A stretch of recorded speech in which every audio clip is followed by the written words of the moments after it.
Étant dans un haut lieu de spiritualité, je voudrais d'abord remercier son éminence, Simon Kibangu Kiangani, de me laisser la parole aujourd'hui. Voilà, donc je vais vous parler de la prophétie de Simon Kibangu que j'ai découverte en 2012 et qui m'a beaucoup touché. Alors j'ai fait un texte, je vais vous le lire intégralement aujourd'hui.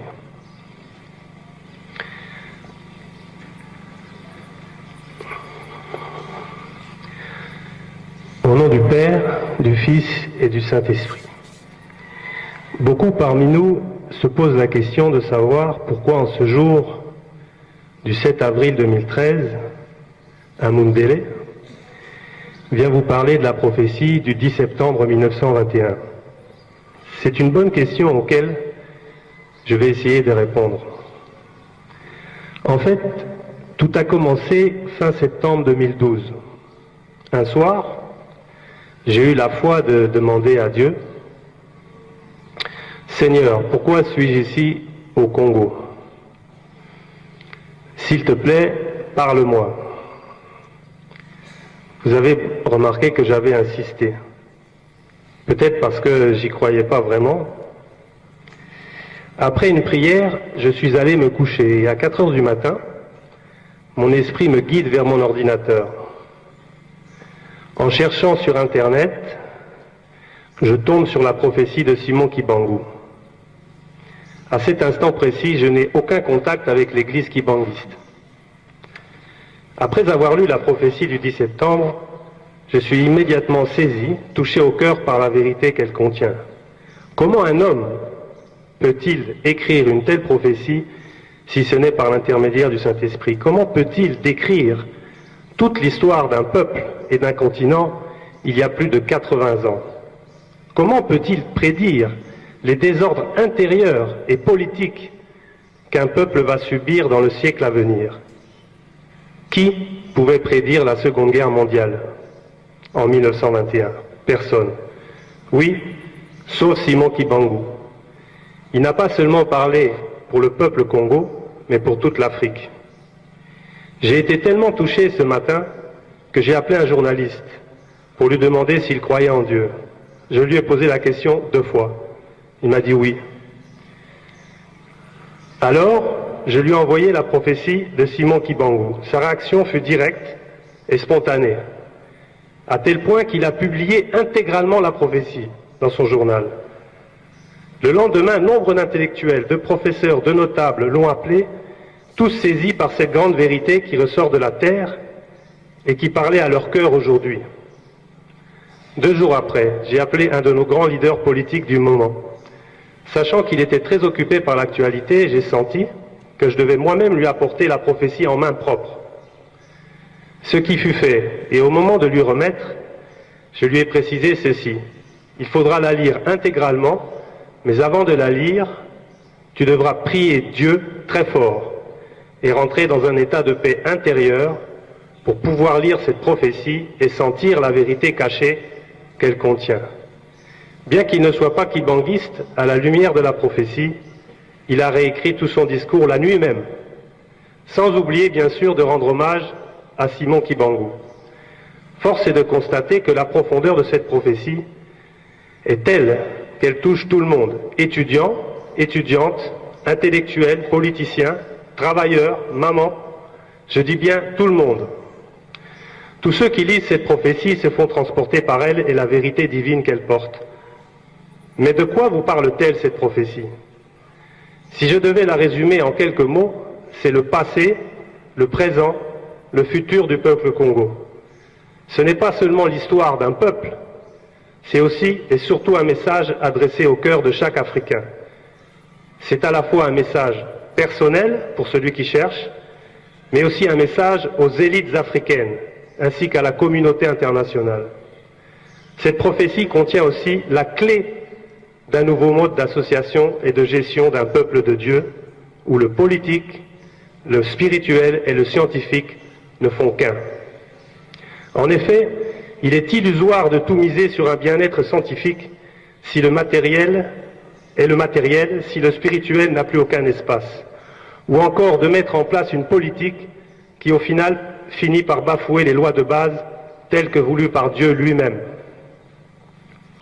Lorsque le prophète Simon Kibangu dit « La génération du Congo perdra tout, elle sera embrouillée par des enseignements et des principes moraux pervers venus du monde occidental », le message est clair. Ne vous laissez pas aveugler par le mirage venu d'ailleurs au risque de payer le prix fort. Aujourd'hui, dans le monde occidental civilisé, savez-vous que des hommes et des femmes meurent parce qu'ils mangent trop? Savez-vous que dans les pays industrialisés, dans les pays dits développés, il y a de plus en plus de jeunes et d'adultes qui préfèrent se donner la mort? Savez-vous que des élevages par millions ont été brûlés dû à l'apparition d'une nouvelle maladie bovine? Ce sont des signes qui ne trompent pas. Est-ce le modèle que vous voulez copier?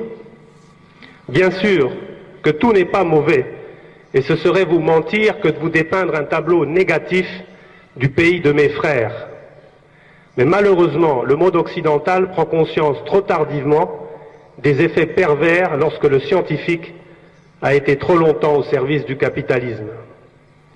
Une chose est certaine, tout n'est pas copié à la lettre.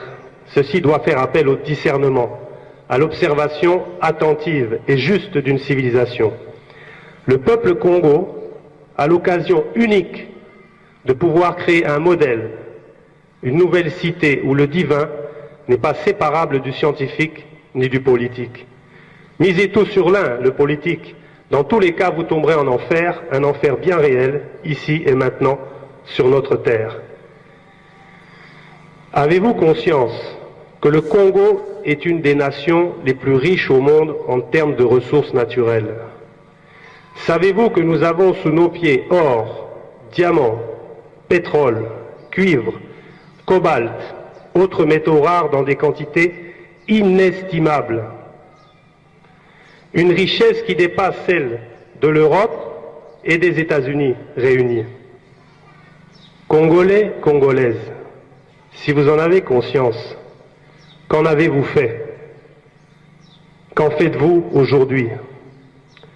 Dieu vous demande de creuser, au lieu de le faire en vous querellant, vous donnez la pioche à des voisins qui ensuite s'en servent d'armes contre vous. Savez-vous pourquoi vous donnez cette pioche aveuglément? Parce que vous n'êtes pas dans le Kintwadi, l'union, l'unité autour de valeurs communes qui forment la communauté. Le Kintwadi n'est pas l'affaire d'une tribu, mais l'affaire de toutes. Le Kintwadi n'est pas l'affaire des hommes uniquement, mais des hommes et des femmes ensemble. L'ego démesuré de certains leaders nationaux et provinciaux actuels, ainsi que leur soif d'argent et de pouvoir, leur interdit l'accès à cette unité.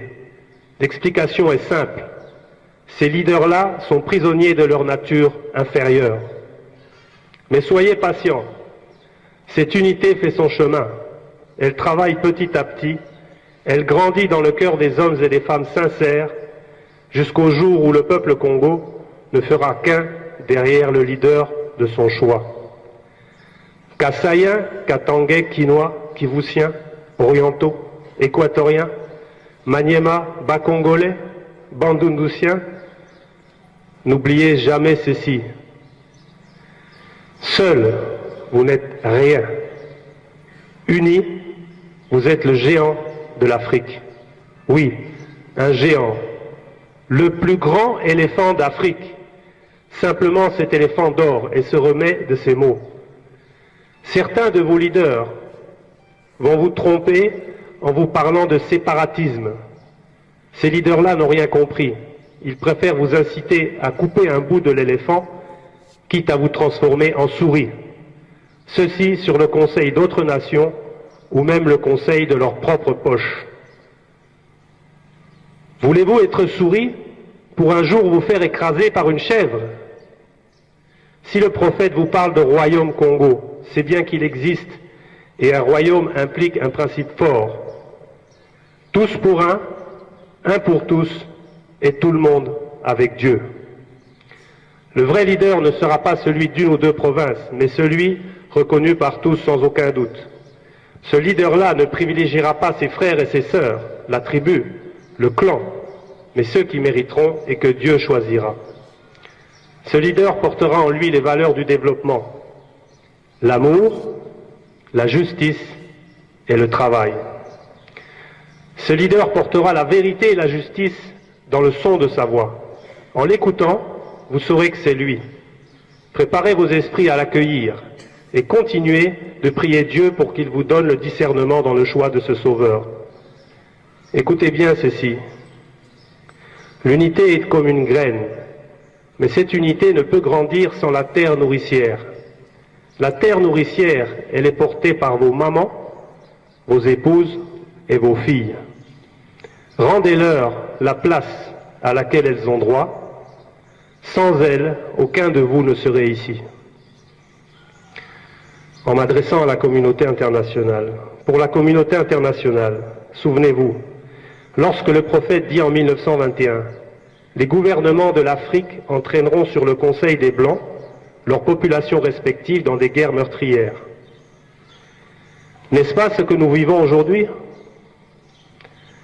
Depuis les années d'indépendance, quel est le pays d'Afrique qui n'a eu aucune guerre? Il y a 20 ans, nous, la communauté internationale, avons insisté pour que le Congo accueille quantité de réfugiés. Quel est le résultat aujourd'hui? Considérez-vous comme un détail de l'histoire ces millions de morts? En demandant d'accepter ces réfugiés, ces derniers sont devenus le prétexte permanent d'une guerre sans fin, où le véritable objectif caché est le pillage des ressources congolaises.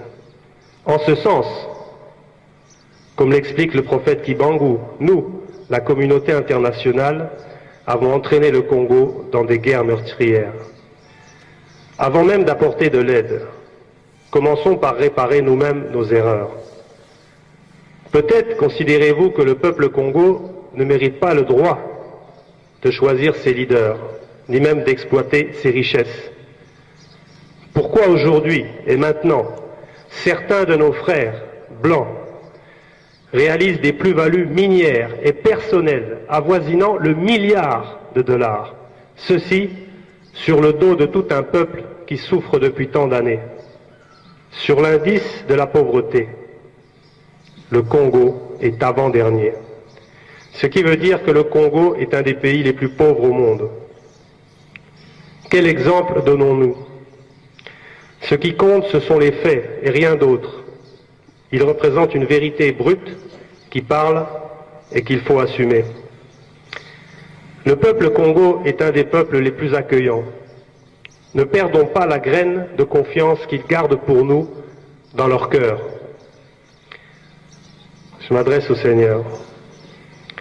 Seigneur, permets-moi de dire solennellement ceci. Au nom de mes frères de peau, je te demande pardon aujourd'hui.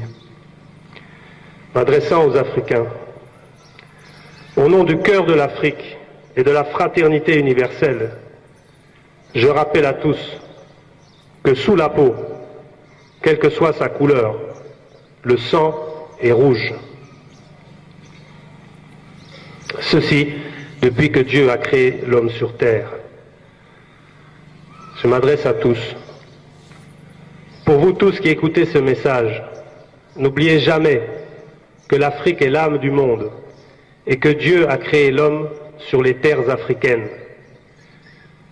Dieu n'est la propriété de personne. Les religions ont été créées par les hommes, compagnons des messagers divins. N'oubliez jamais que le Seigneur est dans le cœur de tous les hommes et les femmes qu'il a créés. Et c'est parce qu'il nous aime qu'il nous rappelle à lui à travers ses messagers.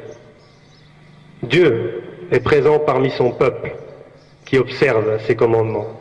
Ici et maintenant, il n'attend que nous, que vous, et tous ceux qui veulent bien aider le Congo et l'Afrique avec amour et sincérité.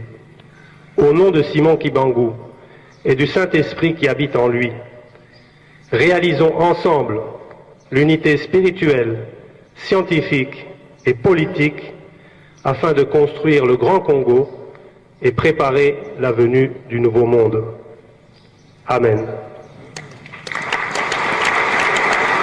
Ya tata mwana pe molimo santo Mbangu na le 10 septembre 1921 na Mbanza Sanda.